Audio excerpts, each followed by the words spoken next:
How's it going? Welcome to the Guitar Effect. My name's Rob. In this episode, I'm going to be taking a look at an Eastman SB59. It's a Chinese-made, really high-quality, handmade Les Paul copy. But before we do, I'll ask you to please like and subscribe so you can be kept up to date with everything we're doing here at the Guitar Effect. Okay, so the reason I'm making this video, I've been playing guitar for over 20 years, and for the vast majority of that time, I have been a Fender guy. I've actually spent most of my time playing a 72 thin line Telecaster up until about maybe 6 or 7 years ago when I started getting into trying out different kinds of guitars, but even then it was all Fenders.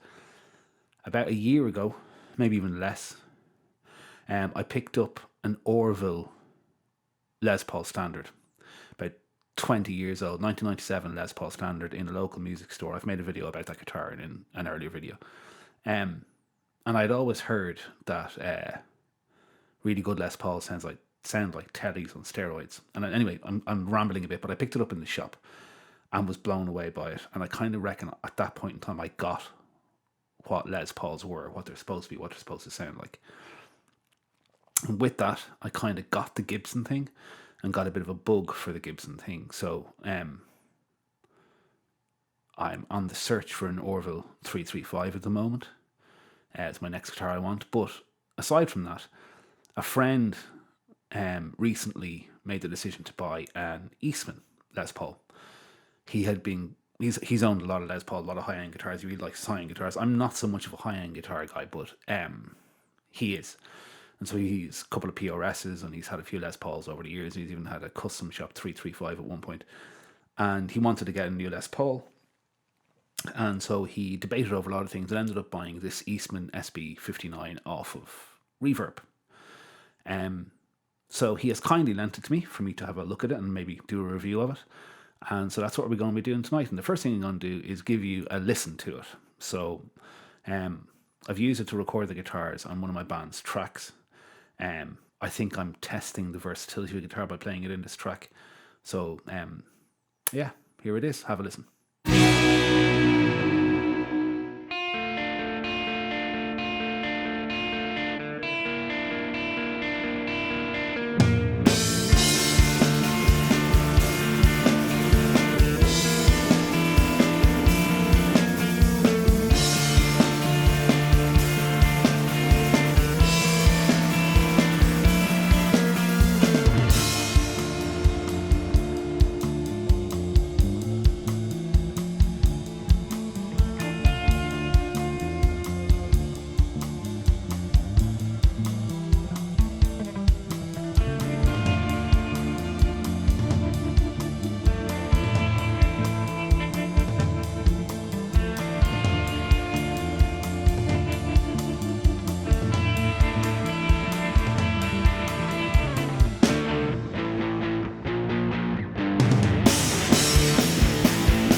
Okay, so let's have a listen to some sounds. I'm playing through my Cox Studio 120 amp. The reverb is on. The reverb is at 12 o'clock. I'm on the clean channel. It's going to get a little bit more. I'm on the clean channel. The EQ is completely flat. The mid switch is in the mid position and the bright switch is off. And it sounds like this on the net pickup.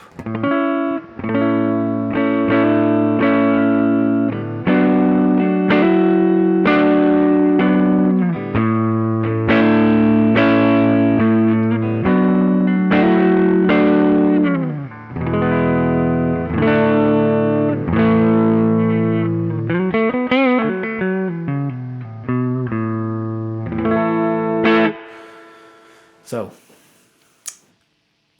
it's really interesting. In some weird kind of way, this sort of has an element of a 335 to me. It has a sort of airiness or openness about it that's not present in my Orville Les Paul. My Orville Les Paul is actually brighter, I think, and this guitar sort of has a more traditional Gibson kind of what you'd expect, that kind of mid-range punch thing on unclean sounds. That's really nice.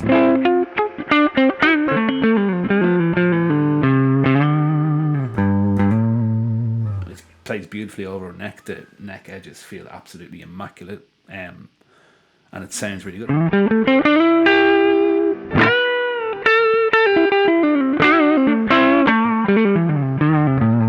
Like the neck pickup isn't overly bassy, and it just responds really well.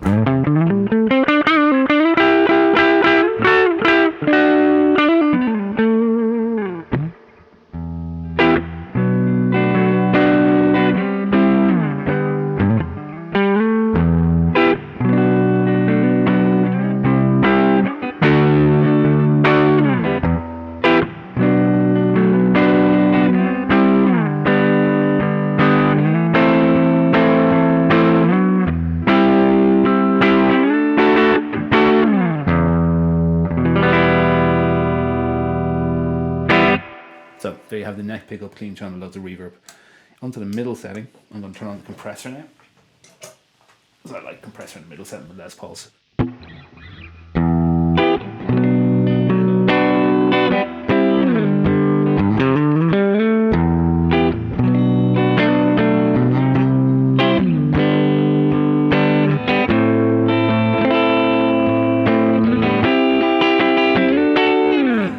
It does a really nice kind of in between bright, almost Fenderish sounds at times.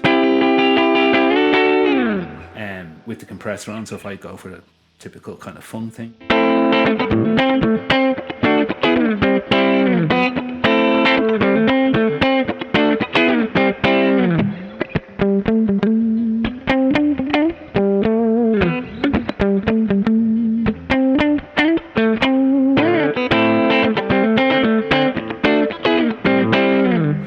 Really nice. And the middle sound, middle pickup then without the compressor on.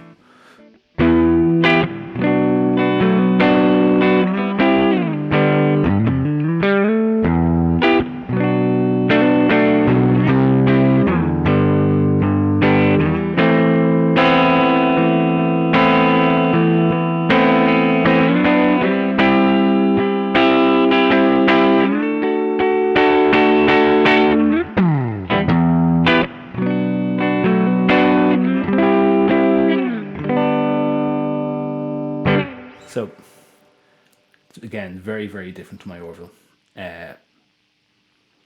Sort of more predictable. Still really beautiful and very, very, very playable, but maybe with a little bit less character. It's got less bottom end. Now, obviously, I have the EQ set flat in the amp to try and get the most accurate position or representation, even on the neck pickup. Does not have any sort of overpowering bottom end at all, so it's quite different to a Les Paul, and I think you can really hear that it doesn't have a polyurethane varnish on it, because it really is airy and open sounding.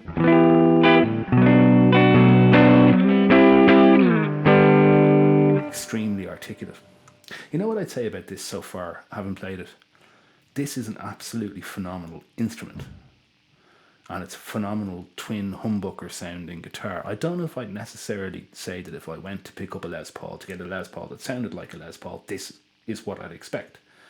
Like, it's really pleasing and I'm really enjoying playing it, but it's not necessarily like what I understand a Les Paul to be. Having said that, as I said, I'm not a mega Gibson guy, but it's way more balanced across the full frequency spectrum than I would normally expect a Les Paul to be.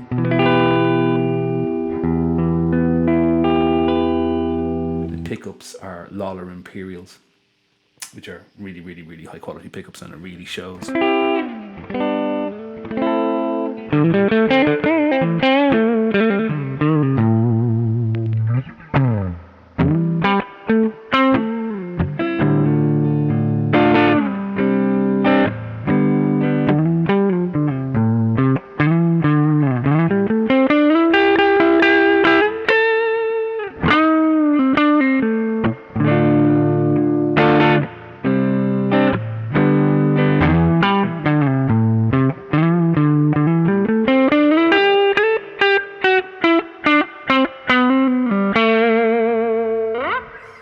So that's the neck pickup and the middle pickup. So onto the bridge pickup clean.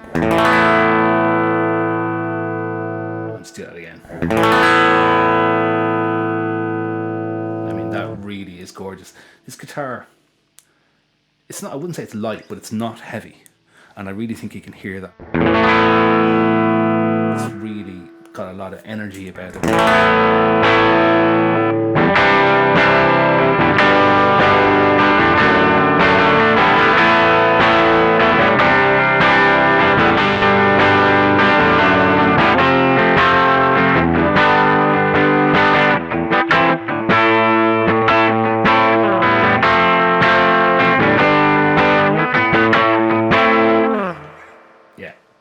Really beautiful bridge pickup.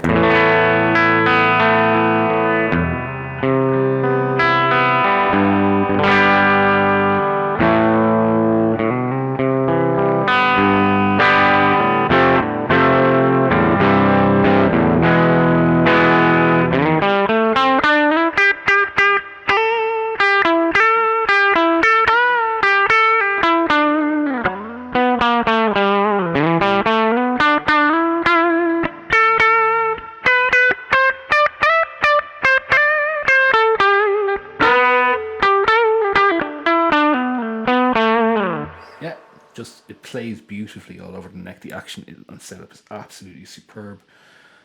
Like it's as easy to play at any part of the neck to do anything as it is anywhere else. I mean, it's just a phenomenally built instrument. I'm really, really impressed with the build quality of it, and the sound of it is really, really pleasing as well. Again, the only thing I'd say is it's not necessarily what I would define as sounding like a Les Paul. So, over to the dirty channel on the amp.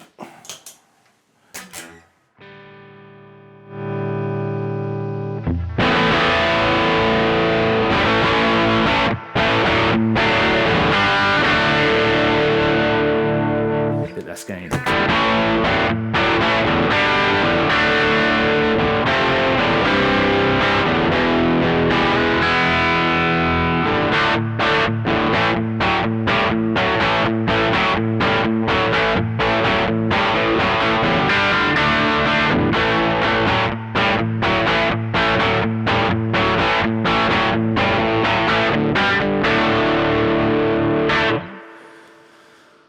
And maybe a little bit more top end. It's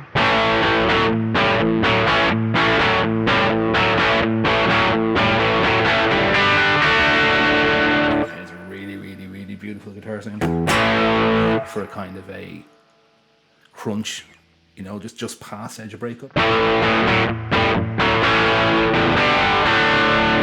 Almost an AC/DC kind of thing.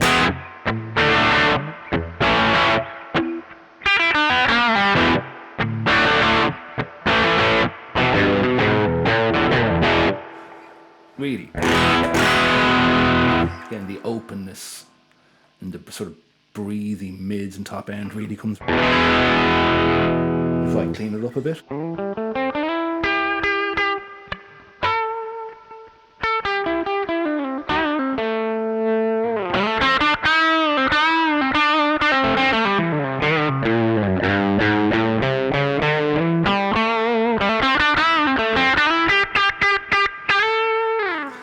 The more I play this, the more I really, really enjoy it.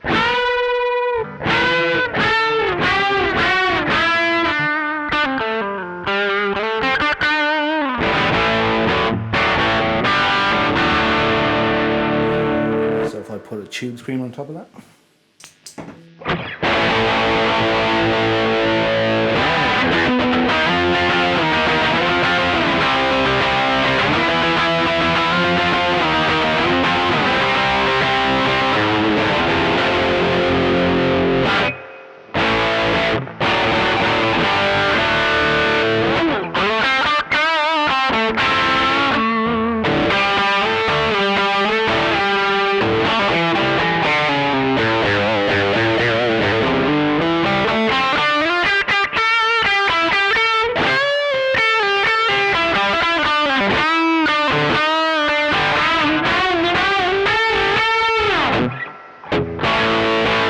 Just plays effortlessly, absolutely effortlessly.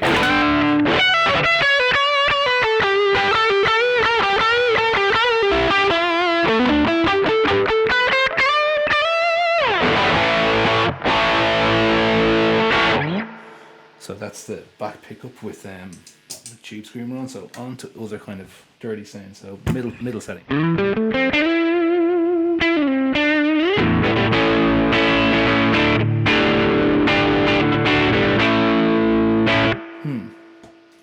All volumes and tones up full.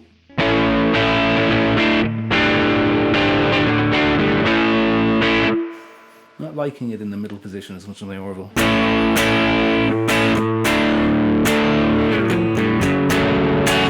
Kind of muddy. I have the treble boosted on the amp. Sounds nice for single note stuff.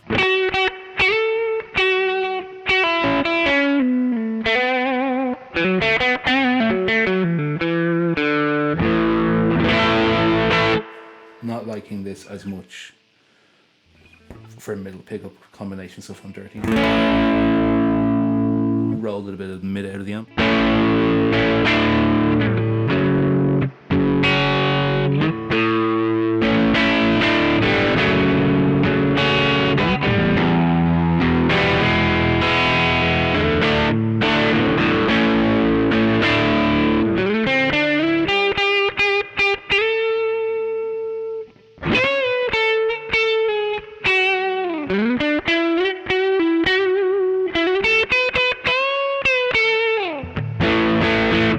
Okay, and the neck pickup.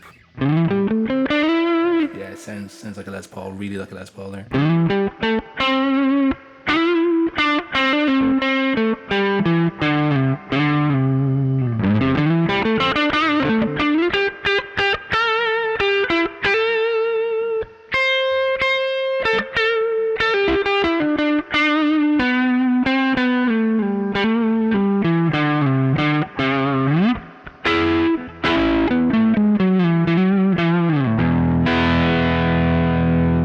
Clean it up a bit.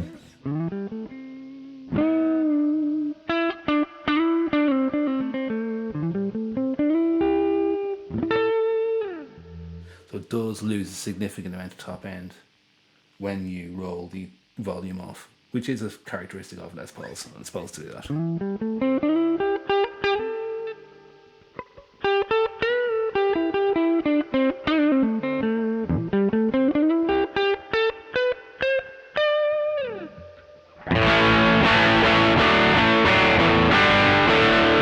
So, that back pickup is an absolute joy. The neck. The neck as well is pretty amazing.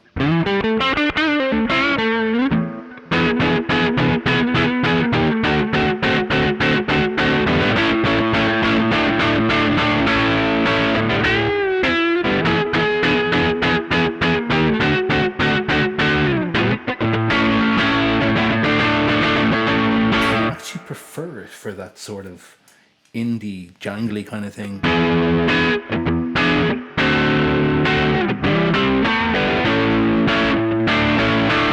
And the neck pickup, which is where I'd normally absolutely have it there.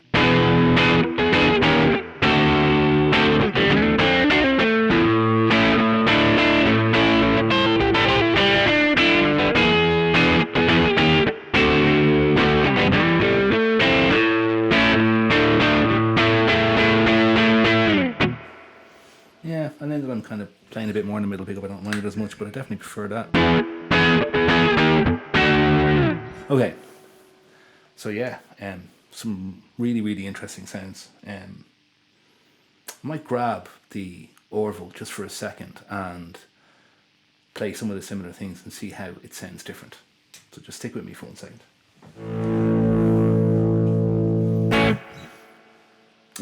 So here is my Orville 1997 22-year-old Les Paul standard. So this is a Japanese built licensed Les Paul copy.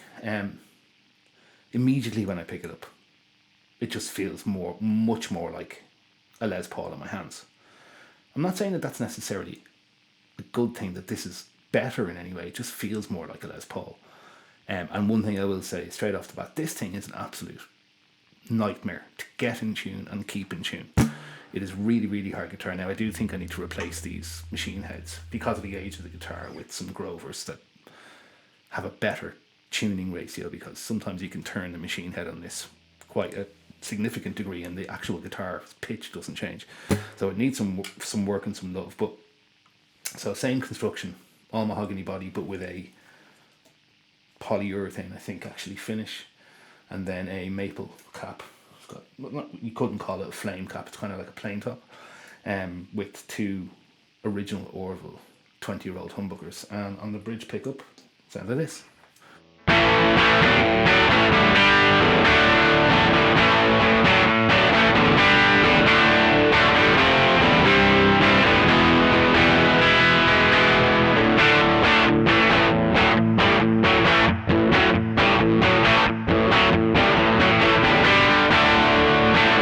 Which immediately to me is just more Les Paulish. It's got more of a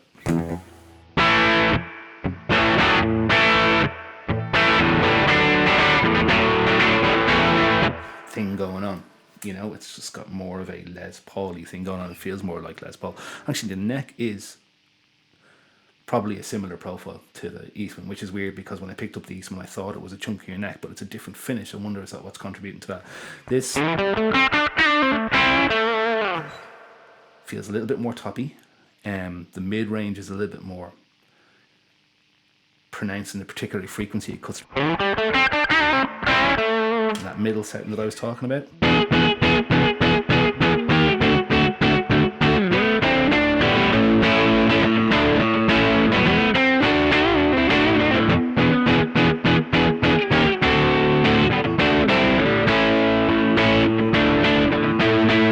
It's already starting to get a tune slightly. And then the neck pickup.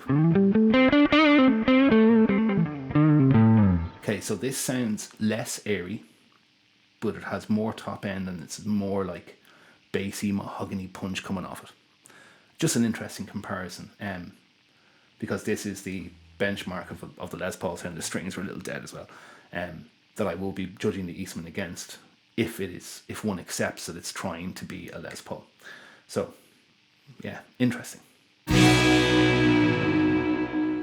So to my mind, this is a really lovingly crafted, beautifully built, handmade, high-end twin humbucker LP style guitar. It's more contemporary feeling than my Orville, which is my benchmark for Les Pauls. I would have to be transparent and say I'm not the biggest Gibson guy in the world. I'm quite new to it, so maybe I'm not an authority in the matter. So if I'm coming off as though I am, I apologise. I'm really impressed by this instrument. It plays absolutely gorgeous. The neck is amazing. The finishing is unreal. All the binding and everything is absolutely immaculate on it, and the relicking job is really cool. I have a real affinity for it. When I pick it up, I really, really enjoy it. And I would probably, if I could afford it for the amount of money Neil got his one for, I would probably pay similar to that. They're around €1,800 new, which for a relict high-end Les Paul, I think if you were to buy a Gibson it would cost 2 or 3 times that, because it would be custom shop. So I'm really impressed with it. I think if you wanted to have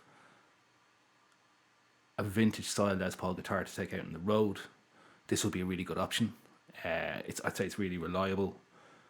Like I said, it's far easier to get in tune and far easier to keep in tune than my Orville, but I will say that my Orville needs some work in that department. And you could play this effortlessly night after night after night after night. And as well, I think the build quality of it, I'm sure if you bought 2 or 3 of them as a, one as a main and a backup or whatever, that it would have a certain amount of consistency to it that you mightn't be able to find with something like an Orville, an older guitar. So it's really impressive. It's beautiful to play. I think it has a sound of its own that's way less bottom end, way less bottom end, a different kind of mid-range, and a sort of airiness that my Orville lacks. But I will say, in my mind, my Orville sounds more like a Les Paul That's just straight up thing. This is a different instrument, different vibe to it. It's kind of like a more contemporary version of a Les Paul. So if you wanted to get a really high end Les Paul that played amazingly, had a cool relic thing going on, and had its own vibe, maybe like a less meaty Les Paul. Now maybe you could change the pickups in this and that would change that, but to me this is way lighter, airier, not as aggressive, and fundamentally not as Les Paul sounding. But it does sound absolutely inspirational and brilliant. So there you have it, folks, the Les Paul SB59. Thanks for watching. My name's Rob. You've been watching The Guitar Effect. Please like and subscribe, and I will see you again soon, hopefully. Cheers. Bye-bye.